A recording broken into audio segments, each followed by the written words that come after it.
What is good, everybody? AHS Rules back again with another video as we're here for another retro review. This time around, we are here to discuss Ring of Honor Global Wars Chicago 2017, the last stop in that year's Global Wars tour. Technically speaking, the fourth ROH and New Japan tour they did that year. If you're including Honor Rising, which for this sake I will, you had Honor Rising, you had War of the Worlds in May, you had another War of the Worlds in August that was actually in the UK. Very little memories of that tour. And now we have this Global Wars tour, which we'll be discussing the last stop on that tour. I kind of discussed, we're fast forwarding a year from our previous retro review, which was All-Star Extravaganza 2016. And not a lot has changed. So I don't really have that much of a dramatic timeline of events, but obviously the biggest change to ROH at this time was the addition of their then world champion Cody, who there's a high chance I slip up and say Cody Rhodes, same person, but at the time just Cody. And oddly enough, this is a show that I do own on DVD, and oddly enough, I don't know, you can see the reflection. This matchup, they say, is a 6-man tag. It's actually an 8-man tag. You can see all 8 men right there. Regardless, they label the show as a double main event, which normally I don't really have a problem with it, but it is funny to point it out because their first half of the double main event was the match happened before intermission. But we got a ways away to go before we get into that. Speaking of Cody, I mentioned him right off the top. He starts this show off, and he wants to tell everybody that he's been getting a lot of thank yous because of this. Again, this is the last stop on this Global Wars tour, and that this show specifically was the most financially successful show and tour in Ring of Honor history, and this show sold out very, very fast, and he was going to bless a fan with a picture, and the fan that he ends up picking out is one that has an American flag mask on, or I don't really know the proper terminology, but it was a mask in red, white, and blue colors, and a Cody shirt. So I think that helped that fan out a lot. And spoiler alert, the fan ends up being Dalton Castle, who then attacks Cody, setting up their final battle matchup later in the year. I will also pause because I don't know if I'll ever have the time. I probably will. I just don't know when it'll happen. In 2017, later this month in 2017, ROH do a show called the Soaring Eagle Cup, and they never uploaded it to Honor Club. They very rarely showed any footage from this event. I looked into it, and maybe I'm just missing something. I've never obviously seen this show, and I only really want to point out this because Dalton Castle wins the Soaring Eagle Cup. And I think that's what grants him the final battle matchup, but that wasn't like the main point of it. I just feel like this is lost. I'm into lost media. This is lost media to me, but I don't know if it is to anybody else or if anybody else cares. But that's how this show started. But our first contest of the night involves the Best Friends versus Silas Young and the Beer City Bruiser. There's also a chance, I was mentioning Cody Rhodes, there might be a slip up there. Chuck Taylor / Chucky T, kind of the same thing. In ROH, they did not really want to risk anything by calling him Chuck Taylor, but there's times where the matchup's happening and they call him Taylor, they call him Chucky T. Again, it's the same person. So Chuck Taylor and Silas start the matchup off with the Best Friends taking out the Bruiser once he tags in and pisses Silas off when they hug because Silas is the last real man. T is hit with a cannonball in the corner by both opponents and then dives to the outside by both Best Friends, and then they hug once again when they're back in the ring. Look at that bonsai drop in the ring by Bruiser, and then Taylor breaks up the pin. Bruiser misses on a top rope splash with Trent hitting a Blue Psycho knee and pile driver afterwards for a 2 count. Bruiser's cannonball off of the apron, and then Taylor is hit with Beer City Bruiser's keg while the referee's back is turned, and Silas hits Misery. So Silas and Beer City Bruiser win this opening contest. That, was better than expected. Next matchup is Marty Scurll versus Hiromu Takahashi. We get taunting between both early on until the action spills to the outside. Daryl the Cat is brought into the action. Hiromu starts his comeback with a clothesline and a drop kick, with things going faster after both men exchange pinfall attempts. More pinfall attempts happen afterwards, with both men putting their feet on the rope trying to cheat. We got a powerbomb to the outside by Hiromu. In the ring, Skrull hits a pair of DDTs with a roll-up, big setup into a crossface chicken wing, with him picking up the victory. Next matchup is Kushida and Cheeseburger versus The Addiction. I do want to point out, at the previous year's Global Wars show, in the same, I don't think it's in the same building, but it was in the same city, in Chicago, Cheeseburger teamed with Juice and Thunder Liger and actually beat The Addiction on that show. It also, again, I'm going to reference, I don't know how much I'll be referencing the previous review with All Star Extravaganza, but one of the main points of that show and things that I noted was that set up Christopher Daniels to have a Ring of Honor World Title run in a nice moment when it happened. But again, we're a year removed from the All Star Extravaganza show, and I was like, Christopher Daniels, like, had the Ring of Honor World Title, and he, like, turned face. It was a beautiful moment when it happened. But here, the Addiction are back to heels. They're back to assholes. And I kind of felt like it blanked out in that moment. And that world title run and the babyface run was kind of short-lived. And it just kind of was like they went back into routine. It kind of felt odd to make that note. Kushida and Kazarian start the match off with Cheeseburger lighting up the Addiction in the corner with lots of chops. Later, he ends up stomped out in the same corner. We get a celebrity rehab to Kushida, and I'll admit, I like all the competitors in this matchup, and it did go very fast. And there's not a lot of notes on it, and that is also because, like, the last 2 minutes of the match, the screen is black, and there's technical difficulties. We do note that the Addiction win the matchup with the best Meltzer ever, but we don't see it because the screen was messed up, and once it is fixed, we see them celebrate. So I hate that happened for them. But, you know, the Addiction wants some retaliation, I guess you could say, and they bring a table into the ring, and they try to put Cheeseburger through it, with Bully Ray making the save and putting Kazarian through it. I'm not going to write down everything that Bully Ray said, because he had a very odd run in Ring of Honor. And I like using words like odd and weird, because it's not necessarily a good thing. It's not necessarily a bad thing. If I had to choose between the two, I would probably say bad. Also, the main reason I'm not making note of it is he was hinting at retiring, and this is 2017. This is 8 years ago. This past weekend, Team 3D versus the Hardys at Bound for Glory. And again, I might be having my head up my ass and not understand it fully. I know that Devon said it was his last match, and he was retiring. And a lot of posts are saying the Dudley boys are now retiring. I know Devon said it's his last match. By virtue, the Dudleys are retiring. I don't think Bubba Ray Dudley, said he was retiring. I might be wrong with that.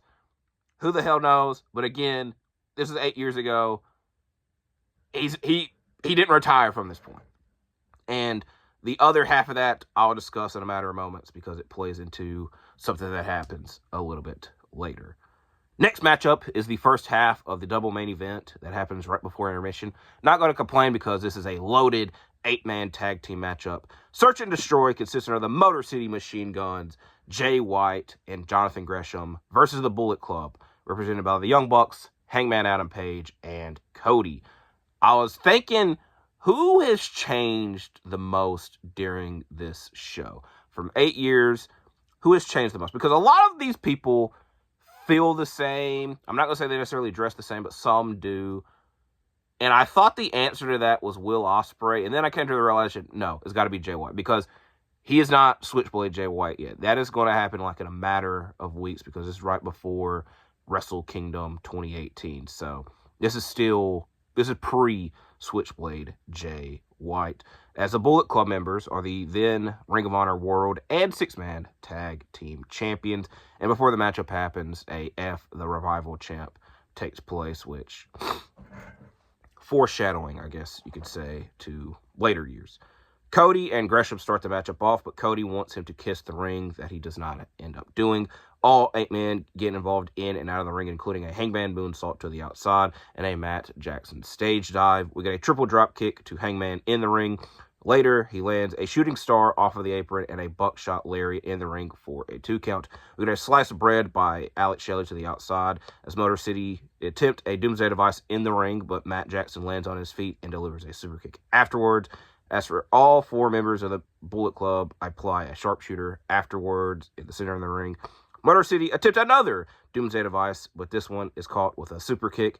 Matt and Hangman then do, this was probably my favorite spot of the match, where Matt has, I believe it's Sabin, in the Indie Taker position on the outside, but Hangman intercepts and does a shooting star off of the apron to do this Indie Taker, leaving Gresham in the ring alone to be super kicked, and a rite of passage by Hangman picks up the victory for the Bullet Club. A matchup that I think this was the best matchup of the night, and a thumbs up. Now, I was talking about Bully Ray earlier. Coming back from intermission, we get a matchup involving Rhett Titus and Will Ferrara versus Brian Johnson and Justin Pusser that I probably would not have mentioned if it was not for Jay Briscoe showing up and attacking the latter 2 men afterwards, as he's calling out his brother Mark Briscoe to rejoin him as they want to become the baddest tag team on planet Earth again, because Mark Briscoe at this time was too focused on the TV title and the 6-man tag team titles, and he ended up being injured at one point at this time as well. And I was mentioning the 6-man tag team titles. The other tag titles with Bully Ray, it was an okay run. What was I getting at? I just lost my train of thought. The main point, Bully Ray again does not retire. We get a matchup at Final Battle involving the Briscoes versus Bully Ray and Tommy Dreamer, where I don't have that big of a problem with Tommy Dreamer, I don't think. The obvious issue there is if you're going to do, it has to be the Briscoes versus the Dudleys. A lot of people would view that as a dream match. It kind of would be a dream match, and they didn't do it. And Tommy Dreamer obviously had to be the replacement because they could not get Devon because he still worked backstage in WWE. And maybe they tried and just couldn't get it done, but it kind of took away a lot from the grandiose and big deal of the matchup. I will give them at least credit because the Briscoes are one of the greatest tag teams of all time, and so that kind of, helped things out. But another thing, the main reason I was pointing this out is, at this time, House of Hardcore, which was ran by Tommy Dreamer, to end one of their shows, the Briscoes ran in and attacked Tommy Dreamer, which also helped set up this matchup. So this was a big angle, mainly the big angle going on in ROH at the time, because it was so long-term in storytelling. Speaking of Mark Briscoe, he would have been in this next matchup, but again, due to his injury, he was not, and he was replaced by Shane Taylor as we get a 6-man tag team matchup involving Shane Taylor, Kenny King, and Jay Lethal taking on Suzuki Gun, Minoru Suzuki, and the Killer Elite Squad. We get no code of honor as an immediate start with all 6 men. Suzuki gets a chair shot in while the referee is distracted. Lethal and Suzuki start the matchup off, and I feel that they were the main focus of this matchup, and a lot of the other competitors just were involved outside of the ring and in brawling. Lethal is aggressive until he is caught into a Suzuki armbar. And he is sent to the outside. We get more Suzuki and Lethal chops once they are back in the ring. King and Taylor have to work together to take out the Killer Elite Squad, but Suzuki has to have Taylor pass out from a sleeper hold before hitting the Gotch-style pile driver, and the Suzuki Gun members win it. I kind of spoiled the matchup for y'all. A lot of the matchup was Jay Lethal versus Minoru Suzuki, which, their portions were good. But it was a 6-man tag, and the others didn't feel as involved as, they could have been. But what we did see was good. Next matchup, Colt Cabana versus Toriano. A matchup that Cabana asked for to take place because, again, it was a quote-unquote dream matchup, and it felt fitting because they were in Cabana's hometown. Both men exchanged DVDs before the matchup, but Toriano does not want any part of Cabana's DVD, so he says, it was a joke. It was a joke. It only sets up for a distraction with roll-ups between the two. The turnbuckle cover comes off with Cabana's head being drove into it several times. Referee Todd Sinclair is pushed around by both opponents and eventually knocking him whoopee and Yano lands a low blow afterwards. We get a flying apple in the corner by Cabana and a elbow and pin afterwards to pick up the victory. It was a comedy matchup, but I will say, I wasn't like belly laughing. It wasn't like ha ha ha funny, but the actual wrestling of it wasn't bad. So I can at least give them credit for that. Next matchup is Flip Gordon versus Will Ospreay. Ospreay coming out in a Spider-Man themed jacket. As the previous weekend, he won the IWGP Junior Heavyweight Champion, but they mentioned the title's not on the line because this matchup was signed before he won the title. We mainly get lots of taunting from Ospreay early. Flip finally gets something done with a moonsault to the outside. We get a head spring kick by Ospreay in the ring. A top rope kick by Flip sends Ospreay to the outside, and he joins him out there with a springboard crossbody. We get a running shooting star and second rope moonsault by him in the ring for a 2 count. Flip reverses an Os Cutter with his own, and then a 450 by Flip gets a 2 count. As we get a shooting star by Ospreay and an Os Cutter to finish things off. A very good matchup. And like I said, Will Ospreay, I was like, is he the wrestler that has changed them? Like, this was during the matchup. I was like, is he the wrestler that has like changed the most during the show? Because he does not really wrestle like this anymore. And it's not, what's the best way to put it? I'm not going to try to say anything controversial. He obviously is one of the best wrestlers in the world right now. And it's kind of weird how like he slowly transitioned away from this, but was still able to, I'm not even going to stay at the same level. Elevate his level. Did not mean to use that word, but it fits it nonetheless. So we're now here for the second half of our double main event for the IWGP United States Championship. Kenny Omega versus Yoshi-Hashi. A month before his Wrestle Kingdom matchup with Chris Jericho is announced, that would end up being a big factor. And his very first United States title defense, as they made note of several times. We had a fast-paced start and a nice neck breaker by Yoshi-Hashi early. The matchup spills to the outside as a table is set up. They go back in the ring, but not for long as Omega lands a Terminator dive and then uses that table to deliver a powerbomb. We get a V-trigger reversed into a Yoshi-Hashi lariat. We get a one-winged angel reversed into a DDT, then a powerbomb for a 2 count. Todd Sinclair is knocked to the outside with the other Bullet Club members coming out to set up 10 boots in the corner as Yoshi-Hashi avoids it and then calls for his Chaos members to come out as they put up 10 boots in the other side of the ring. And eventually, spoiler alert, Yoshi-Hashi is hit with the 10 boots. We get a V-trigger and one winged angel by Omega, and we think the match is over. The lights are back on, the celebration.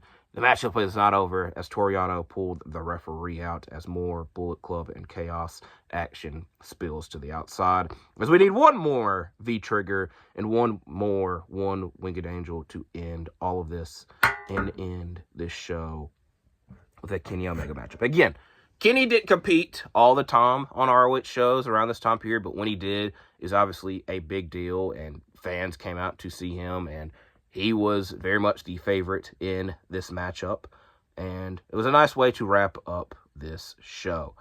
I will say this.